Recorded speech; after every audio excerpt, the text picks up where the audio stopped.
적반하장도 이런 적반하장이었어. 호의가 계속되면 이제 호구인 줄 알고 네 남편이 집착한 거다. 찌땡, 집땡, 집 같은 X 좀 쌍욕을 하는 거예요. 우리 의뢰인한테.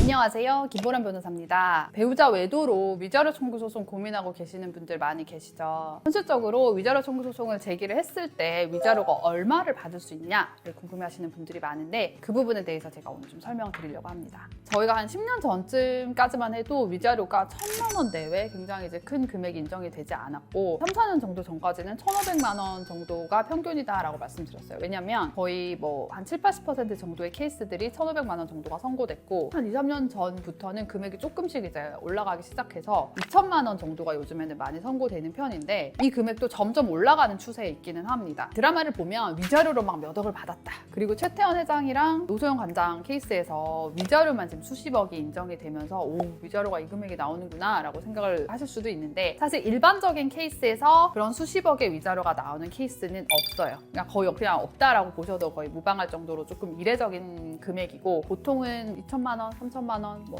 이 정도 금액으로 이제 많이 인정이 되는데 아직은 어쨌든 평균적으로는 2,000 내외가 많이 인정되고 있는 것 같고 다만 경향상 조금 위자료가 증액되고 있는 추세에 없지 않아 있다 이렇게 보시면 될 것 같습니다. 저도 이제 위자료 청구 소송 진행을 많이 해드리고 있는데 최근에 저희 사무실에서 진행한 건들이 3,000만 원 선고되는 케이스들이 거의 매달 한 건 이상씩 나오고 있는 것 같아요. 그래서 3,000만 원이면 거의 이제 청구 금액 대부분 인정되는 상황인데 이 사건의 불법성을 좀 강조하기 위해서 많이 애를 썼고 또 의뢰인 분들도 저랑 합을 맞춰가지고 자료를 잘 준비를 해주셨고 판사님이 잘 검토를 해주셔서 금액들이 잘 나왔던 케이스들이 있어요. 그래서 최근에 선고된 케이스를 두고 한번 전략이나 이런 부분에 대해서 설명해 보도록 하겠습니다. 금액적인 문제에 있어서 많이 여쭤보시는 게 이혼하면 위자료가 많이 나오나요? 라고 많이 여쭤보세요. 근데 제가 개별적인 케이스들을 이제 다 이제 진행을 해보면 사실 이혼한다고 많이 나오고 이혼 안 한다고 적게 나오고 그렇게 보기는 사실 좀 힘들어요. 물론 경향적으로 가정법원에서 진행되는 케이스들이 그러니까 이혼을 전제로 하는 케이스들이 조금 더 높은 건들이 좀 많을 수는 있으나 무조건 이혼하면 더 많이 나오고 이혼 안 하면은 무조건 적게 나온다. 그렇지는 않아요. 지금 말씀드리는 이 케이스도 저희가 이혼하지 않고 우리 의뢰인 이혼하지 않고 상간자 소송만 하시기를 원했고 그래서 민사법원에서 진행해드렸는데 3,000만 원이 선고가 됐거든요.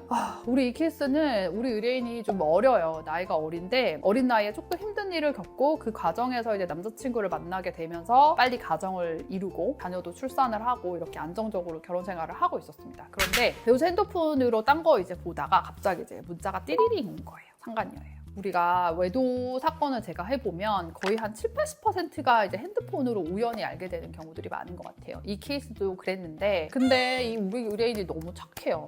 착해가지고 이거 보고도 바로 내가 당장 뭐 해야지 이게 아니고 이혼할 생각이 없으니까 남편한테 용서해주겠다. 너무 힘들고 너무 충격이지만 내가 일단은 넘어가주겠다. 그러니까 정리만 해라 라고 했고 남편도 그렇고 사과하고 정리하겠다고 했어요. 근데 한두 달 정도 뒤에 또 연락을 하고 있어요. 우리 의뢰인이 상간자한테 이제 연락을 합니다. 읍소했어요. 연락만 하지 말아달라. 만나지만 말아달라. 그러면 내가 안 하겠다. 그러니까는 상간자도 그때까지만 해도 뭐 알겠다. 죄송하다 하고 끝났어요. 근데 이게 끝났냐? 끝나지가 않아. 한 달 뒤에 또 연락을 하고 있는 거예요. 다시 이제 상간자한테 연락을 했죠. 너 왜 우리 남편이랑 계속 연락하냐? 이랬더니 이제는 점점 적반하장이 시작됩니다. 아니 뭐 일상적인 연락할 수 있는 것 아니냐 뭐 연락하는 것까지 네가 뭔 상관이냐 이런 태도가 시작되는 거예요.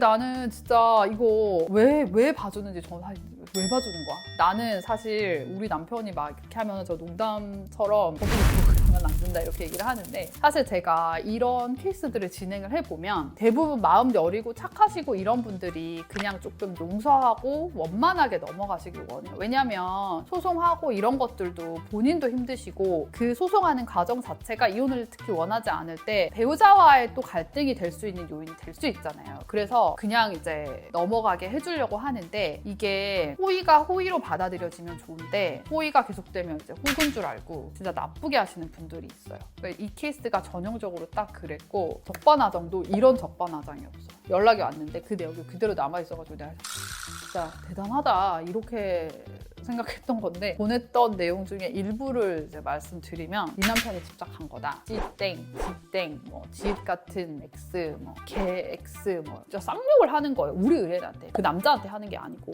이거 말고도 사실 더 뭐 진짜 희한한 너무 이상한 말들도 많았는데 제가 다 말씀드릴 수는 없고. 그러니까 그거를 보고 이제 우리 의뢰인 너무 상처받기도 했고 자기가 이제 더 이상은 그냥 가만히 있으면 안 되겠다라고 해서 저희를 찾아왔어요. 상담하는 내내 사실 우셨어요. 그래서 제가 진짜 여동생 보는 것 같은 마음이어가지고 너무 마음이 안 좋았고 내가 할 수 있는 한 최대한 한번 해보겠다라고 해서 이제 소송을 시작을 했습니다.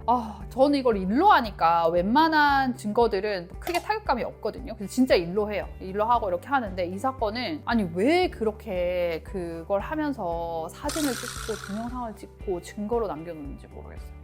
증거의 수위도 너무 높아가지고 이거를 그대로 재판부에 제출하는 것 자체도 모두가 너무 불편한 상황인 거예요. 그래서 저희 직원도 막 이거 모자이크 하느라 고생하고 저도 막 그거 확인하느라 고생하고 이랬는데 보통은 이제 의뢰인들이 증거를 좀 어느 정도 확인하고 추려가지고 저희한테 주셔가지고 사건을 진행을 하는데 우리 의뢰인이 어쨌든 혼인관계를 유지하려고 하는 상황이잖아요. 그렇기 때문에 이 증거를 보는 것 자체가 너무 큰 상처고 충격이고 이건 뭐 잊을 수가 없을 정도의 그거더라고요. 그래서 이제 제가 이제 증거를 보고 내용들을 좀 추려가지고 소송을 진행을 했습니다. 자, 일단은 소장의 부정행위 자체를 완전히 부인할 수 있는 상황은 아니었어요. 어느 정도 증거가 됐기 때문에. 근데 여러분들 이런 소송을 할 때 조금은 전략을 짜시는 게 중요한 게 1,000만 원, 2,000만 원, 3,000만 원, 4,000만 원, 5,000만 원 받는다고 나의 어떤 상처와 정신적 충격이 완전히 위자되지는 않지만 어쨌든 우리가 가지고 있는 증거는 한정돼 있고 어쨌든 칼을 빼들고 소송을 제기한 이상 최대한 금액을 받는 게 우리의 목표인 거잖아요. 그러면 가지고 있는 증거를 좀 효율적으로 어느 시점에 어떻게 주장하고 어떻게 배분해서 주장하는 게 좋을지 전략을 짜는 것도 중요합니다. 그래서 만약에 소송을 하시면 본인이 하시든 변호사님이랑 같이 하시든 그런 부분들을 좀 상담을 받으셔가지고 전략을 짜시는 게 중요하고 이 사건도 제가 일단은 처음에는 증거를 다 받고 이 사건은 요렇게 하는 게 좋겠다라고 생각해서 처음에는 요만큼 이제 진행을 했고 아니나 다를까 상간자가 이제 봤더니 부인은 할 수 없으니까 인정은 하는데 축소시키고 싶은 거예요. 그래서 뭐 언제 정리했다, 뭐 언제 뭐 남편이 어쨌다 저쨌다 뭐 이렇게 해서 왔는데 저희는 사실 그거 자체를 사실관계 자체를 반박할 수 있는 자료가 이미 있었어요. 그거를 이제 그 다음 단계로 제출을 하니까 상관자의 말이 점점 약간 횡설수설하기 시작해서 이 말했다가 저 말했다. 그렇게 되면 아무래도 같은 사실관계라고 하더라도 증거를 조금 효율적으로 쓸 수 있고 그 만남이나 그 이후의 행태의 불법행위를 조금 더 강조할 수 있는 지점들이 있거든요. 그래서 그렇게 진행을 했었고 특히 이 사건에서 제가 많이 좀 강조하고 싶었던 부분들은 아까 말씀드린 대로 상관자의 되게 악의적인 행태 수없이 수차례 많이 이제 용서하고 넘어가 주려고 했음에도 불구하고 고마워하고 정리하기는커녕 점점점 수위를 높여서 적반하장이 되면서 이제는 우리 의뢰인을 공격하는 지경에까지 이른 거 그거를 최대한 강조를 해서 불법행위 자체 그러니까는 두 사람이 만났다는 것뿐만 아니라 그 이후에 상간자의 악의적인 행태도 많이 강조를 하려고 노력을 했습니다. 다행히 판사님이 저희 주장이나 이런 것들을 다 살펴봐 주셔서 3,000만 원 청구한 거 거의 전부 다 인정이 됐던 케이스였습니다. 제가 이제 사건 진행할 때 조금 더 신경을 쓰는 거는 뭐 이혼을 하든 안 하든지 간에 원고 입장에서는 이게 상간소송이 상대방을 괴롭히려고 하는 소송이기는 하지만 소송을 진행하시는 원고분들도 많이 힘드시잖아요. 그래서 제가 할 수 있는 선에서는 최대한 좀 호흡을 빨리 할 수 있게 노력을 하는 편인데 이 사건도 그래서 소장 접수하고 마무리되기까지 한 4개월, 5개월 그 정도에 이제 돈 받고 이렇게 하는 것까지 다 클로징이 돼서 저도 개인적으로